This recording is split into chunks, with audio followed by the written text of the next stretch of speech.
This is Jeff Steiner for Americans in France. And I am talking with Adrian Leeds. Adrian, are you there? I am, yes. How are you, Jeff? I am fine. And where are you, Adrian?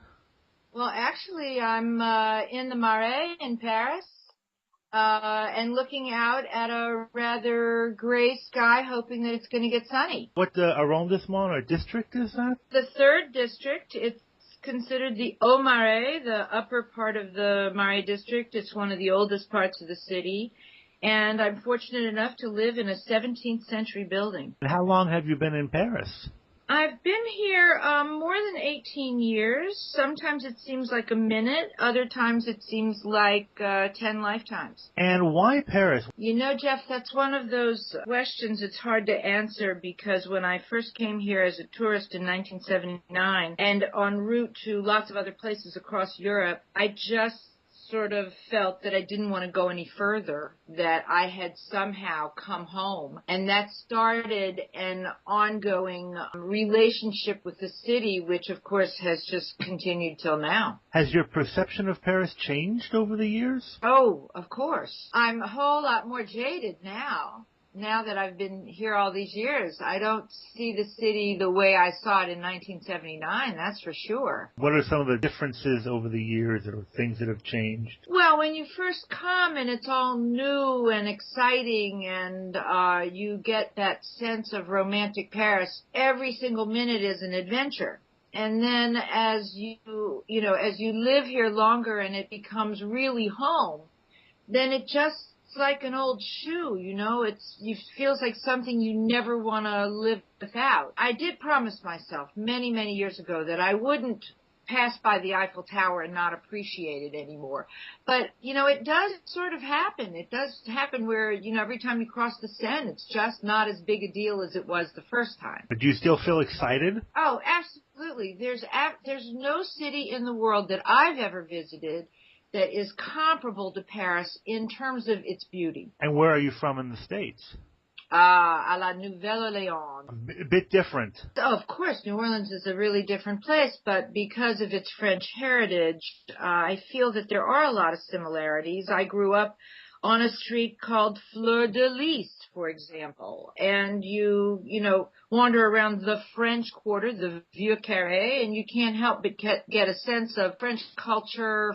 Tell me a little bit about what you do in France. I do quite a lot of things, but our principal line of business is property consultation. And so we assist people in getting mortgages, finding property, purchasing property, renovating the property, and then renting it and managing it. So from soup to nuts related to investing in France, that can be anywhere, although we are primarily targeted toward Paris and the Riviera, particularly Nice. And what's it like buying property in France? The major difference is that the system itself is different, starting with the fact that there's no multiple listing service, and the way the agents work is much more independent and proprietary than they are in the States.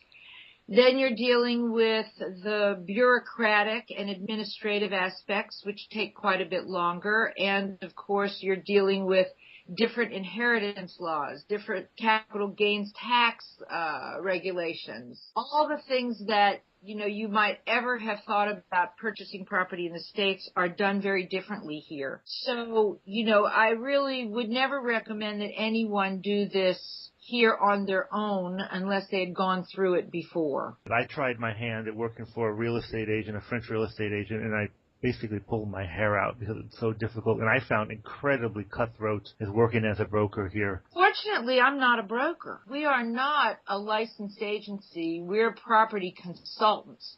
So the buyer hires us to advise them and to help them and to act as a liaison. So fortunately, we don't have to operate within the industry in the same way. Because every agency is independent and so proprietary, they really only care about selling their own properties and not about sharing commissions with other agencies. And they certainly don't work for the buyer, they work for the seller. That has given us a raison d'etre. What's it like running a business in France? Oh, I wouldn't wish it on my worst enemy. Why is that? Unfortunately, Doing business in France is like being put into a straitjacket and then asked to perform somersault. The heavy bureaucratic system here really makes it very difficult to achieve anything. On one hand, that you could tear your hair out. On the other hand, it's a huge challenge, and it makes it a whole lot more interesting. I've had other people say the same thing. It's never a dull moment. No, never a dull moment. And legislation changes by the minute, and you have to keep up with all of that. And what you have to learn is not how to play by the rules. It's how to understand the rules and how to use what they call system D, meaning to be débrouillard and to be clever and malin, as they say, and work around it in order to survive. So it's an interesting, it's a game of chess. It is. It can be just dealing with the bureaucracies, any of the bureaucracies you can. You have to figure out how to go around it and get the right person to get the answer that you need, and can be. I definitely think that is probably the biggest cultural difference that I've noticed between France and America, is the bureaucracy and the kind of the way the government is much more involved, or the bureaucrats are much more involved. The French always have to give somebody, an administrator, the power to even if you go through agencies to rent apartment. When I was renting an apartment, you had to do all this paperwork. I have a saying that if you play by the rules, you lose. I have seen that time and time again. And the French themselves understand that very, very well. They see their laws and regulations as suggestions, and then they look at the reality of the situation, which is very culturally different than the way an American perceives, being honest, as in Honest Abe's and George Washington, who couldn't tell a lie about chopping down the cherry tree and all of that. And if the French were to live that way, I don't think they'd survive. Well, what about learning French? Or how was that for you? That's a really interesting question, because I have just started learning French. In 1998, I started a French-English conversation group with a French partner that is called Parler Parler, that still exists today, because I didn't want to be in a classroom learning French, and therefore it was a way of practicing speaking and learning French in a more organic sense.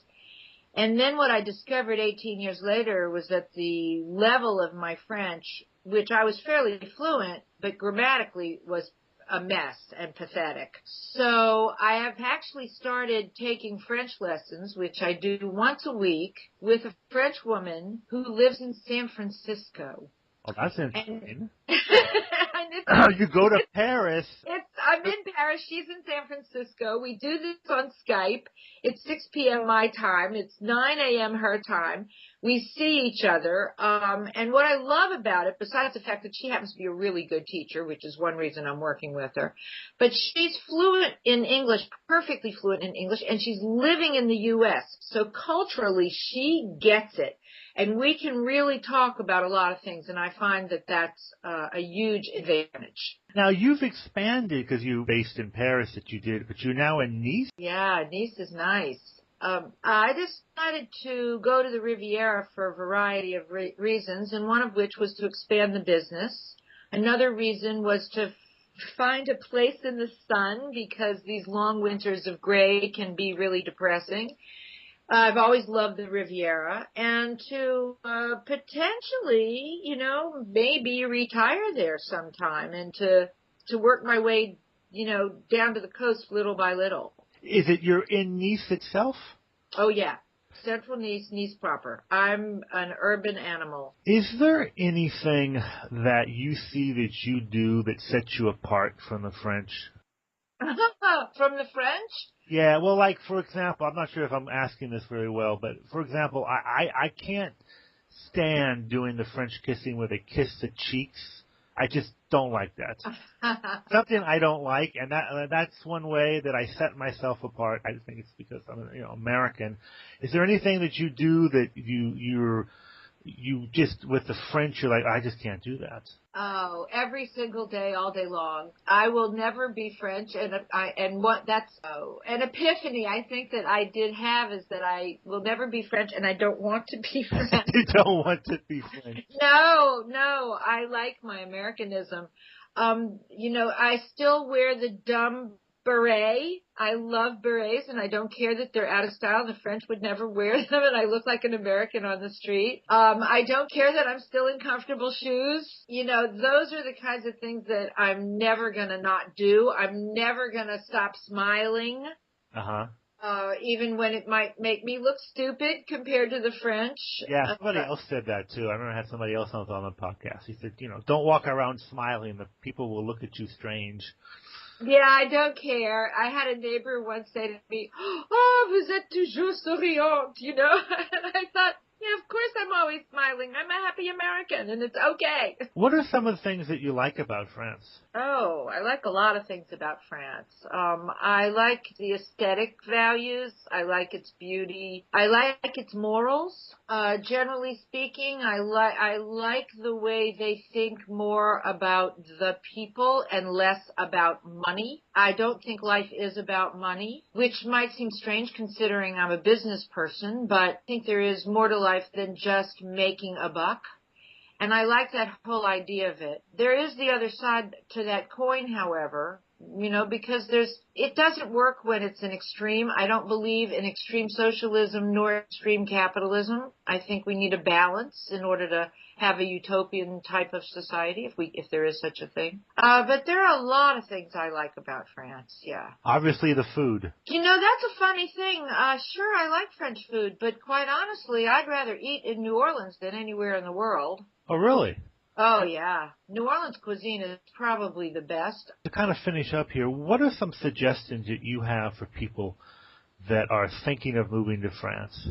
The most important thing would be to do what we call a 3-month dip, meaning spend 3 months here before making any kind of a permanent commitment, to do the research, do the due diligence, get to know the lay of the land. I would also seriously consider getting a lot of advice in advance, not just reading what's online, and really listening to real life experiences and meeting with professionals in order to understand how to set yourself up for the move. Because as I said in the beginning, there's the law and then there's the reality. If you just follow the rules and follow the law the way Americans do, then you're going to get yourself into trouble. And I think that it's really important to know that in advance of moving here and to understand what your expectations should be. And how can people find you? Oh, that's easy. AdrianLeeds.com. Oh, that's an easy one.